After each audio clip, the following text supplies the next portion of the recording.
Somewhere in your house, there might be a small piece of evidence you've walked past a dozen times without really seeing it. A doorframe with fresh scratch marks, a corner of carpet worn thinner than it should be, blind with one slat bent at an angle that's just a little too specific to be random. Most owners look at that and think, bad dog, needs more training. But there's a real chance what you're looking at isn't bad behavior at all. It's evidence of a panic attack. One that happens almost every single time you close that front door. Today we're going through 7 real, documented signs of separation anxiety in dogs, what's actually happening inside your dog when each one shows up, and exactly what to do about it. Some of these will genuinely surprise you. One of them looks so much like love that almost no owner ever suspects it's actually distress. And I promise you, once you know what to look for, you'll never read that behavior the same way again. And the very last sign on this list, the most serious one, has the simplest fix in the entire video. So stay with me all the way through. One thing first, an occasional soft whine that settles within a couple of minutes of you leaving is completely normal. That's not what this list is about. What we're covering here is a repeating, consistent pattern. If more than 1 or 2 of these sound exactly like your dog every time you leave, that's worth paying attention to. Sign 1. The damage has a pattern. Chewed door frames, splintered window sills, blinds bent and torn at exactly the height of your dog's mouth. Owners often write this off as boredom or a dog who just likes to chew. But veterinary behaviorists have identified something specific. True anxiety-driven destruction concentrates almost entirely around exits, doors, windows, anywhere that leads back to you. It isn't random, it's goal-directed. Your dog isn't destroying your house. They're trying to get out of it, toward the one thing that would make the fear stop. And here's the detail that confirms it. This kind of damage happens almost entirely in the first 20 to 30 minutes after you leave, the exact window when separation panic peaks hardest. What to do? Don't punish the damage. Punishment only teaches your dog that your return is something to fear, which makes the whole cycle worse. Instead, block access to the door for now with a gate or a closed-off room and start filming what actually happens when you leave. You need to know whether this is boredom or panic before you can fix the right problem. Sign 2. Accidents from a fully house-trained dog. Sign 2. Accidents from a dog who's fully house-trained. Your dog hasn't had an accident in the house in years. Then, only when you're gone, it happens, always in roughly the same spot, always close to where you left them. This one confuses owners more than almost any other sign because it feels like a step backward with no explanation. Here's the physiology. Genuine fear triggers stress hormones that can override bladder and bowel control in almost every mammal, dogs included. Your dog's training didn't disappear. Their body simply stopped listening to it. The same way yours might in a real moment of panic. What to do first? Rule out a medical cause with your vet. A urinary infection can look identical to this. If it's confirmed as anxiety, never scold after the fact. Dogs don't connect punishment to something that happened hours earlier. All it teaches them is that your homecoming is unpredictable, maybe even dangerous. Sign 3. Vocalizing that starts almost immediately. Sign 3. Vocalizing that starts almost the second you're gone. Barking, howling, the kind that gets you a note from a neighbor. In dogs without anxiety, this kind of protest is common and short-lived. It peaks early and fades. In true separation anxiety, it often doesn't fade.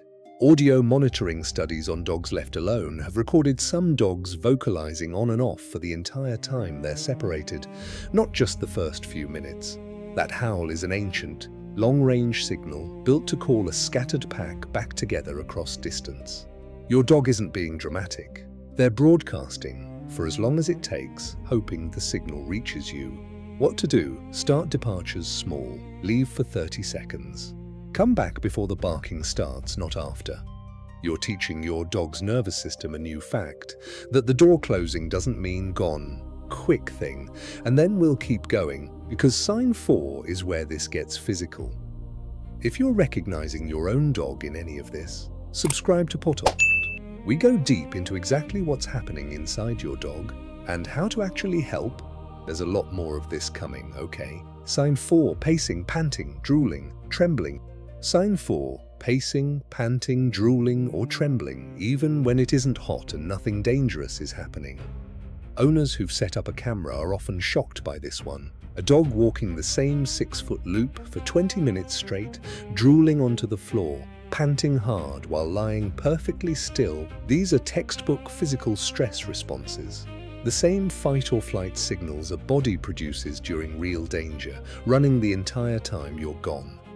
Your dog isn't relaxing between the destruction and the barking. Their whole nervous system stays switched on, and it doesn't switch off until you walk back through the door. Build calm into the environment before you ever leave. A pheromone diffuser, familiar background sound, a frozen food puzzle introduced well before departure, not as an afterthought on your way out. And now here's the sign I promised you, the one that looks nothing like anxiety. It looks like devotion. Most owners see it every single day and feel lucky. A trainer sees it and immediately asks more questions. Sign 5, can't fully relax. Even when you're home. Sign 5, your dog can't fully relax even when you are home. Not pacing, not panting, just never quite settling. They lie down near you, but their ears stay half up. They never take that long, slow, whole-body sigh a truly relaxed dog gives. If you shift position, they're instantly alert. If you stand up, they're on their feet before you've taken a step.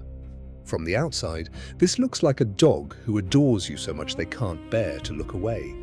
And there is love in it, absolutely. But a securely bonded dog can lie down across the room and fully switch off, because they trust that distance doesn't mean danger. A dog with separation anxiety can't do that, even sitting right next to you, because the fear was never really about the distance itself. It's about the possibility of it. This is the sign that fools the most loving owners, because it's easy to mistake constant vigilance for closeness. What to do? Practice being apart while still together. Sit across the room from your dog.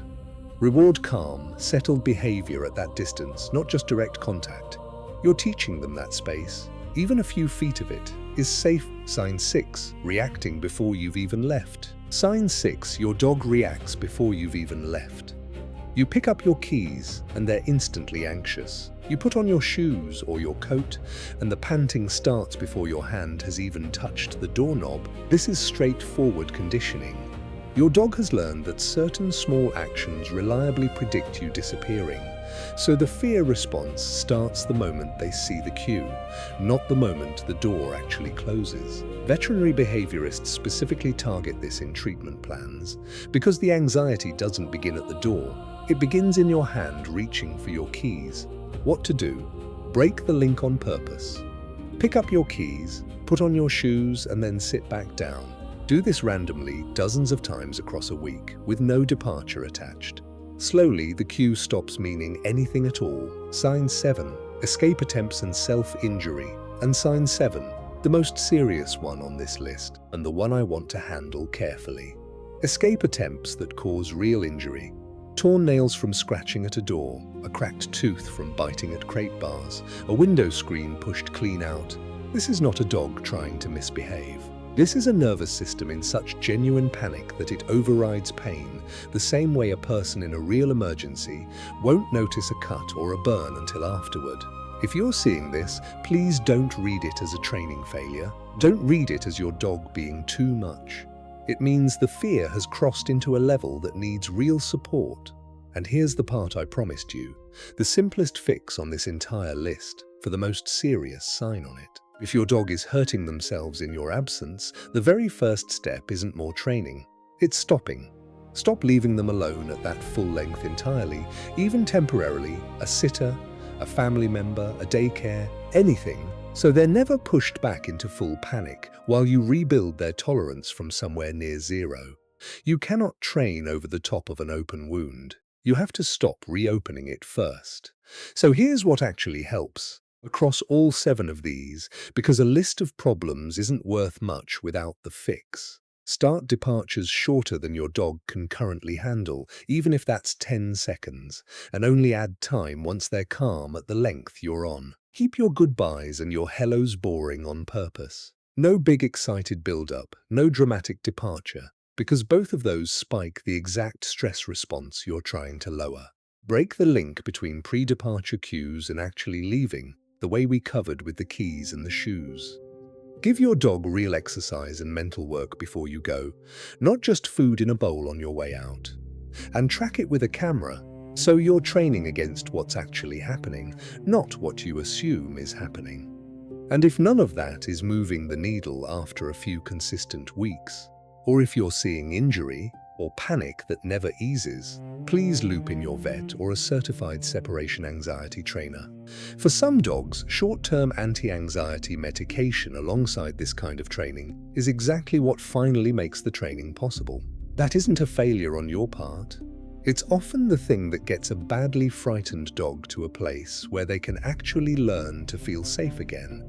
Here's what I want you to take from all 7 of these. Your dog isn't broken. They're not spiteful, and they're not choosing to destroy the house out of some kind of grudge. What you're looking at in every single one of these signs is a creature who loves you so completely that being without you registers somewhere deep in their nervous system as genuine danger. That's not a flaw in your dog. It's the cost of a bond that runs deeper than they have any way to explain to you. And the good news, the real good news, is that this is one of the most treatable things in all of dog behavior. With patience, with small steps, and with the right support when you need it, you can teach that nervous system the one truth it's been waiting to learn since the very first time you walked out that door. That you always come back. If any of this sounded like your dog, share it with one person who needs to see it. This is the kind of thing that genuinely helps, not just views. And tell me in the comments, which of these 7 have you actually seen in your own dog? I read every single one. Subscribe to Port Old, and I'll see you in the next one.